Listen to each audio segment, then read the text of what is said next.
Hello everyone, welcome to my channel. Our today's chapter is the Browning version of class 11th by Terence Rattigan. Terence Rattigan was a British dramatist and a screenwriter. सबसे पहले तो ये जो आपका chapter है ये एक play format में है, दी ब्राउनिंग वर्जन। यहाँ हमें इस प्ले का एक्सर्प्ट दिया गया है एंड उसी एक्सर्प्ट का छोटा सा सीन हम यहाँ पढ़ेंगे जिसमें एक टीचर और स्टूडेंट की कन्वर्सेशन चल रही है। सो इस प्ले का जो छोटा सा सीन हम पढ़ने वाले हैं उसमें 4 मेन कैरेक्टर्स हैं जो कि हैं, फर्स्ट है फ्रैंक जो कि साइंस टीचर है, यंग है बट वो ज़्यादा स्ट्रिक्ट नहीं है बच्चों के साथ। सेकंड है मिस्टर क्रॉकर हैरिस, ये काफ़ी स्ट्रिक्ट टीचर है। थर्ड है टेप्लो, ये एक स्टूडेंट है 16 ईयर्स ओल्ड।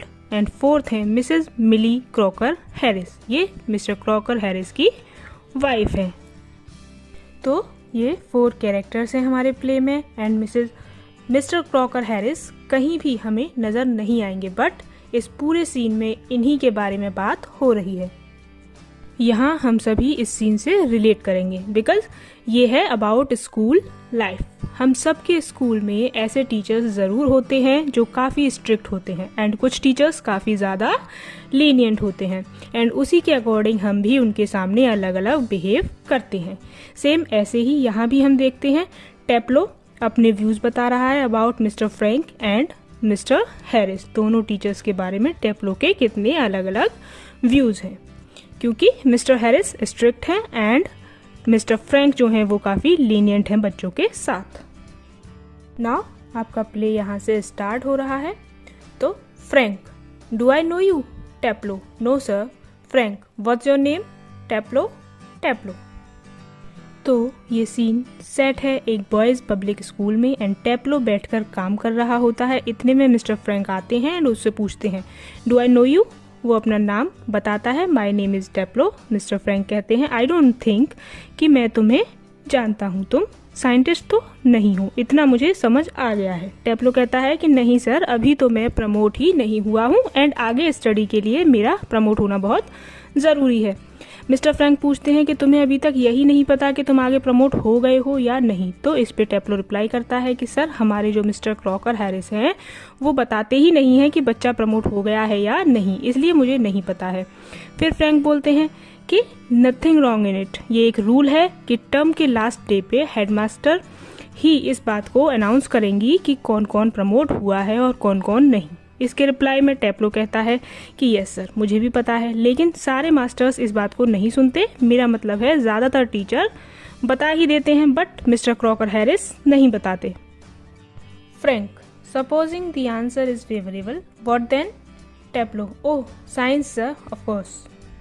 मिस्टर फ्रैंक पूछते हैं कि अगर तुम प्रमोट हो गए तो तुम आगे कौन से सब्जेक्ट्स लोगे? टेप्लो काफ़ी खुशी से बोलता है साइंस, मुझे साइंस में इंटरेस्ट है।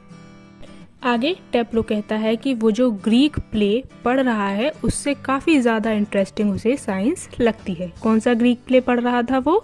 दी एगमेम्नॉन, जिसको वो मक बोलता है। मक का मीनिंग होता है कूड़ा करकट। वो क्या कहता है कि ये जो ग्रीक प्ले दी एगमेम्नॉन जो कि मक है जिसको मैं पढ़ रहा हूँ उससे ज़्यादा इंटरेस्टिंग लगती है मुझे साइंस। फ्रैंक बोलते हैं तुम्हें ये प्ले मक्का मीन्स कूड़ा करकट लगता है। फिर फ्रैंक कहते हैं कि तुम साइंस लोगे, मुझे तो नहीं पसंद साइंस, जबकि वो खुद साइंस के टीचर थे। तब टेप्लो कहता है कि नहीं सर, साइंस एक्चुअल में काफ़ी बेटर है इस ग्रीक प्ले से जो मैं पढ़ रहा हूँ। वो कहता है कि ऐसा नहीं है कि मुझे ये पसंद नहीं है, इस प्ले का प्लॉट वगैरह सब सही है बट जिस तरीके से इसे पढ़ाया जाता है वो मुझे पसंद नहीं है। एक तो इसमें बहुत सारे ग्रीक वर्ड्स हैं और सेकंड अगर एक भी चीज़ गलत हो गई तो 50 वर्ड्स मुझे रिपीट करने पड़ेंगे, इसलिए मुझे लगता है कि साइंस ज़्यादा इंटरेस्टिंग होने वाली है। Frank, extra work on the last day of school. तो अब यहाँ पे मिस्टर फ्रैंक पूछते हैं टेप्लो से कि तुम इतनी देर तक स्कूल में क्या कर रहे हो? वैसे अब तक तो तुम्हें घर होना चाहिए था, आज तो स्कूल का लास्ट डे है।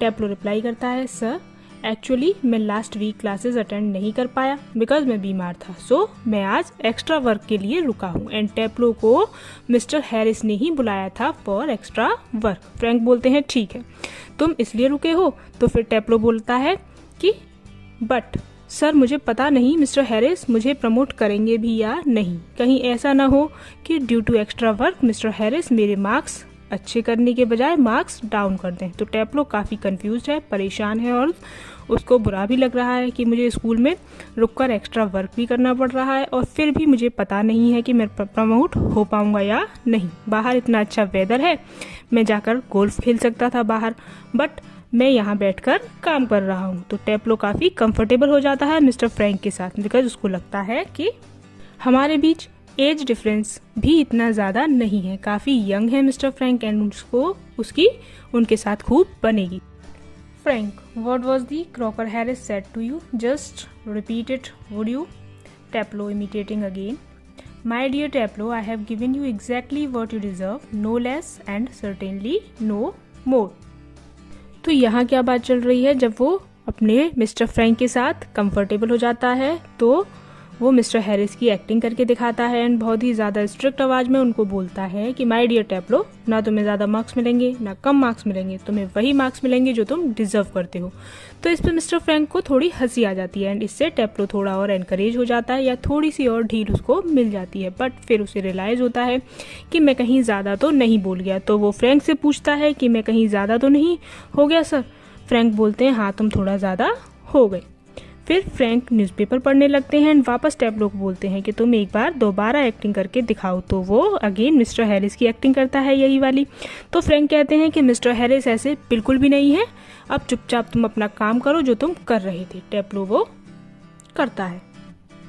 देन फ्रैंक पूछते हैं कि मिस्टर हैरिस ने तुमको क्या टाइम बताया था, कब तक आएंगे? वो टेप्लो बताता है 6:30 तक वो आ जाएंगे, ऐसा बोला था उन्होंने।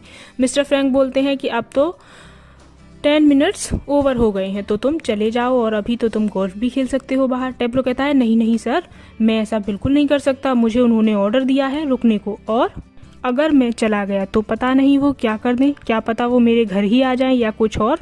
मतलब टेप्लो बहुत डर रहा था बिकॉज वो काफ़ी स्ट्रिक्ट थे। Frank, I must admit I envy him the effect he seems to have on you boys in the form. You all seem scared to death of him. What does he do? Beat you all or something? तो अब Frank कहीं ना कहीं mister Harris से jealous feel करते हैं।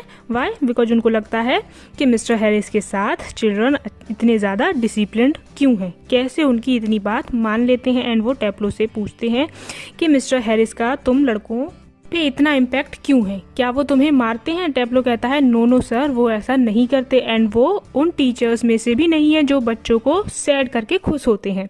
हालांकि ऐसे भी काफ़ी टीचर्स हैं यहाँ पे जो बच्चों को दुखी करके खुश होते हैं, बट आप ऐसे बिल्कुल भी नहीं हो, आप यंग हो, अच्छे हो। मीन्स वो बटरिंग करता है मिस्टर फ्रैंक की। एंड आगे वो बातों बातों में मिस्टर हैरिस के लिए एक वर्ड बोलता है, मिस्टर क्रॉक।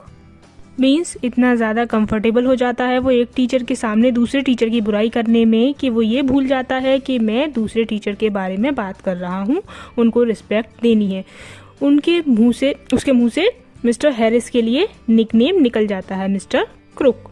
तो क्या कहता है टेप्लो कि मिस्टर क्रुक इस तरीके के इंसान हैं कि वो नहीं चाहते कि लोग उन्हें पसंद करें, बट मुझे ये समझ नहीं आता कि वो ऐसे क्यों है।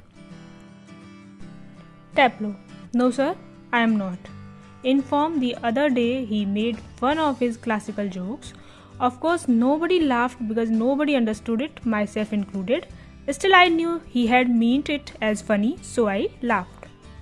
और आगे क्या कहता है कि मुझे उन पे तरस भी आता है क्योंकि जब भी वो कभी बाई चांस क्लास में जोक सुनाते हैं एंड कोई भी नहीं हंसता तब मुझे हंसी आ जाती है, क्योंकि मैं समझता हूँ कि मिस्टर हैरिस ने किसी बात की अगर हंसी मजाक के लिए बोला है, किसी बात को अगर हंसी मजाक के लिए बोला है और कोई हंसा नहीं है तो उनको कितना बुरा लगता होगा। हालांकि मुझे भी ये पता है कि वो पुअर जोक सुनाते हैं, बट मैं इसलिए हंस देता हूँ कि मिस्टर हैरिस मेरी हंसी देखकर काफ़ी खुश हो जाते हैं। तो टेप्लो कहता है कि कहीं ना कहीं वो मुझे पसंद भी आते हैं, बट पता नहीं क्यों वो खुद ऐसा चाहते हैं कि कोई उन्हें पसंद ही ना करे एंड सारे बच्चे उनसे हमेशा डर के रहें। Tableau, moving up to left of Frank, whispering frantically, "Do you think she heard?" अब क्या होता है, फिर से फ्रैंक कहते हैं कि उनकी एक्टिंग करके दिखाओ मिस्टर हैरिस की। वो दिखाता है। तभी क्या होता है, जब टेप्लो मिस्टर हैरिस की एक्टिंग कर रहा होता है तभी मिसेस मिली हैरिस, जो कि मिस्टर हैरिस की वाइफ थी, वो आ जाती हैं। तो टेप्लो काफ़ी डर जाता है कि अगर इन्होंने अपने हस्बैंड को बता दिया तो मुझे प्रमोट बिल्कुल भी नहीं किया जाएगा। और वो मिस्टर फ्रैंक से पूछता है टेप्लो कि कहीं इन्होंने सुन तो नहीं लिया। फ्रैंक बोलते हैं नहीं, ऐसा कुछ नहीं हुआ होगा, don't worry. Millie to Taplow, waiting for my husband. अब मिसेस मिली आ गई थी वहाँ पर, तो वो पूछती हैं टेप्लो से तुम यहाँ क्यों हो, क्या मिस्टर हैरिस ने बोला है? वो कहता है यस। मिसेस मिली कहती हैं उनको तो अभी टाइम लगेगा, वो वर्क में बिजी हैं, तुम चले जाओ। टेप्लो मना करता है नहीं, अगर मिस्टर हैरिस को पता चला कि मैंने उन्हें डिसोबे किया है तो पता नहीं क्या होगा। मिसेस मिली कहती हैं कि तुम्हें कोई कुछ नहीं कहेगा, तुम जाओ, उन्हें तो अभी टाइम लगेगा। बट फिर भी टेप्लो जाना नहीं चाहता डर की वजह से। Millie, I tell you what, you can do a job for him, take this prescription to the chemist and get it made up. अब एंड में मिली बोलती हैं कि ये प्रिस्क्रिप्शन लो और मेडिकल शॉप पे केमिस्ट के पास जाओ, ये मिस्टर हैरिस की मेडिसिन्स की लिस्ट है, और इस बहाने तुम बाहर भी चले जाओगे और मिस्टर हैरिस गुस्सा भी नहीं होंगे क्योंकि ये उन्हीं की दवाइयाँ हैं। टेप्लो को ये बात सही लगती है एंड वो बाहर चला जाता है, बिकॉज टेप्लो को लगता है कि मिस्टर हैरिस के काम से ही बाहर जा रहा हूँ तो वो गुस्सा नहीं होंगे। और इसी के साथ आपके प्ले द ब्राउनिंग वर्जन का ये सीन फिनिश हो जाता है। With this, our video comes to an end. Kindly share your views about the chapter in the comment section and please like and share this video and subscribe to the channel.